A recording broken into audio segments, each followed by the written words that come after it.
رسول اللہ صلی اللہ علیہ وسلم نے ارشاد فرمایا من تشبہ بقوم فهو منهم، جو کسی قوم کی مشابہت اختیار کرتا ہے تو وہ اسی میں سے۔ اپریل فول کہاں سے آیا ہے؟ گوروں سے آیا ہے، عیسائیوں سے، یہودیوں سے، ان لوگوں سے آیا ہے۔ مسلمانوں کا یہ کلچر نہیں ہے، سمجھ میں آ رہی ہے؟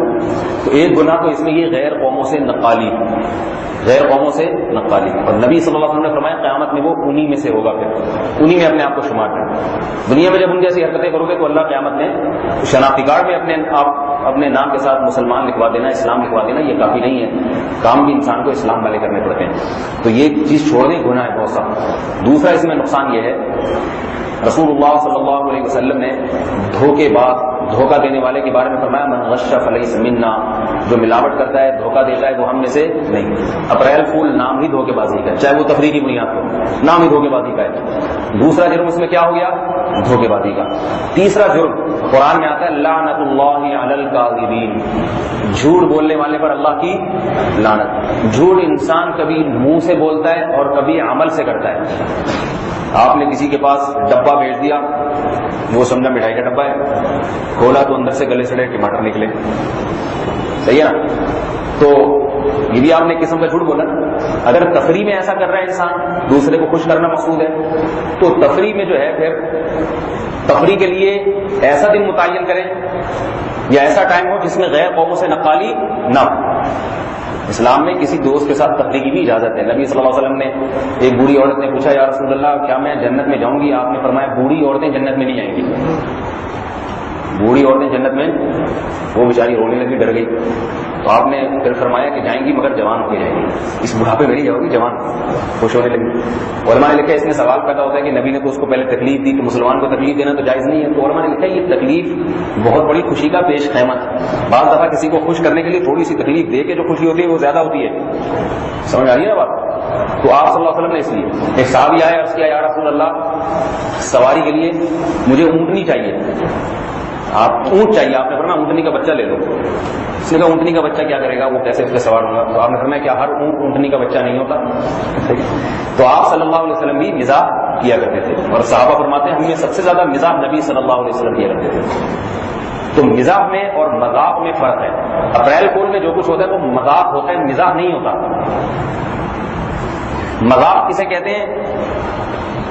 یا تو اس میں تمسخر ہوتا ہے، دوسرے کا مذاق اڑانا، اس کی تذلیل کرنا، اس کو رسوا کرنا، اس کو مذاق کہتے ہیں۔ لوگ کہتے ہیں نا کیوں مذاق کر رہے ہیں میرے ساتھ، کیا میرا تیرا مذاق ہے؟ کہتے نہیں کہتے، اس میں تکلیف یعنی دوسرے کی تذلیل ہوتی ہے۔ دوسرا عنصر مذاق میں کیا ہوتا ہے؟ دوسرے کو تکلیف دی جاتی ہے، نقصان بھی ہو جاتا ہے بعض دفعہ اس کو۔ جبکہ مزاح اسے کہتے ہیں کہ القاء السرور فی قلب المومن، کسی مومن کے دل میں سرور ڈالا جاتا ہے، خوشی ڈالی جاتی ہے۔ سمجھ میں آ رہی بات؟ اپریل فول میں جو کچھ ہوتا ہے اکثر و بیشتر وہ تمسخر ہوتا ہے، مذاق ہوتا ہے، مزاح نہیں ہوتا۔ سمجھ میں آ رہی ہے بات؟ مزاح اور چیز ہے، مزاح میں ایسی لطیف بات کرنا جس سے دوسرے مسلمان کا دل باغ باغ ہو جائے، خوش ہو جائے، اس کو مزاح کہتے ہیں۔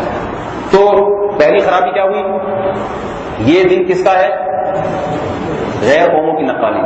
دوسری خرابی اس میں کہ اگر آپ دوسرے کے ساتھ مزاح کر رہے ہیں یا مذاق کر رہے ہیں تو اس میں اگر دوسرے کو تکلیف ہو رہی ہے، دھوکہ ہو رہا ہے، تو دھوکے کا گناہ ہوگا اس میں، ٹھیک ہے نا؟ تو دھوکے کا گناہ۔ تیسرا جھوٹ کا گناہ، قرآن میں آتا ہے لعنت اللہ علی الکاذبین۔ چوتھی بات یہ اگر آپ کہتے ہیں کہ نہیں میں اس سے ایسا مزاح کر رہا ہوں جیسے نبی نے کیا تھا، بوڑھی عورت کو کہہ دیا تھا نبی نے نا کہ بوڑھی جنت میں نہیں جائیں گی، تو اس قسم کا میں مزاح کر رہا ہوں دوست کے ساتھ، مجھے پتا ہے میں جب ڈبے میں مٹھائی بھر کے بھیجوں گا وہ مٹھائی سمجھ کے کھولے گا، اندر سے گلے سڑے ٹماٹر نکلیں گے، تو وقتی تکلیف تو ہوگی لیکن بعد میں بہت ہنسے گا وہ۔ ان کے لیے یہ دلیل کوئی دینا نہیں آ رہی بات سمجھ۔ تو نہ ہم نے اس کو دھوکہ دیا، ہم نے کب کہا تھا اس میں مٹھائی ہے؟ ہم نے کہا تھا ڈبہ ہے، ہم مٹھائی کے 3 ڈبے بھیج رہے ہیں، ڈبے کا کہا تھا، یہ تو نہیں کہا تھا ڈبے کے اندر مٹھائی بھی ہے۔ تو نہ تو اس میں دھوکہ ہے، نہ تکلیف دے رہے ہیں، وقتی تکلیف ہے لیکن اس کو مٹھائی کھانے میں اتنا مزہ نہیں آئے گا جتنا اس مزاح میں آئے گا، تو پھر بھی یہ ناجائز ہے۔ اس لیے ناجائز ہے کہ اس مزاح کے لیے آپ وہ دن سلیکٹ کر رہے ہیں جو دن عیسائیوں نے سلیکٹ کیا ہے، غیر مسلموں۔ اچھا کام، ثواب کا کام بھی غیر قوموں کی نقالی کی وجہ سے حرام ہو جاتا ہے۔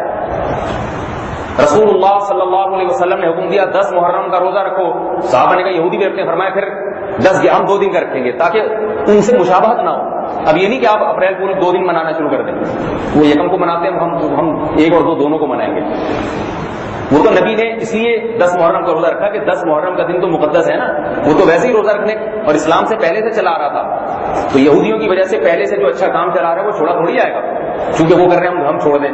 تو فرمایا کہ نہیں، جس حد تک مشابہت ختم ہو سکتی ہے وہ اس طرح کہ وہ ایک رکھتے ہیں ہم 2 رکھیں۔ تو یہ جو اپریل فول میں جو مزاح ہے یہ تو مباح چیز ہے، تو اس میں 1 یا 2 دن 3 دن آپ ملائیں گے تو بھی غیر قوموں کی نقالی رہے گی، تو اس لیے مذاق کرنا بھی حرام اور مزاح کرنا بھی حرام۔ کسی سے مسلمان سے مزاح کرنا ہے تو اس کے لیے کوئی کسی اور دن کر لیا کرے، سمجھ آ رہی؟ ڈبہ بھرے، ہمارے طلبا جب بھی کوئی بات ہو نا خوشی کی تو مجھے کہتے ہیں استاد جی آپ مٹھائی کھلائیں، تو میں ان سے کہتا ہوں 3 ڈبے کل میری طرف سے، تو اگلے دن دیکھتے ہیں خالی ہاتھ آ رہا ہے، کہتے ہیں وہ ڈبے تو میں کہتا ہوں ڈبوں کے پیسے میں دے دیتا ہوں، 5-5 روپے کا ایک ڈبہ آتا ہے تو وہ آپ خرید لیں۔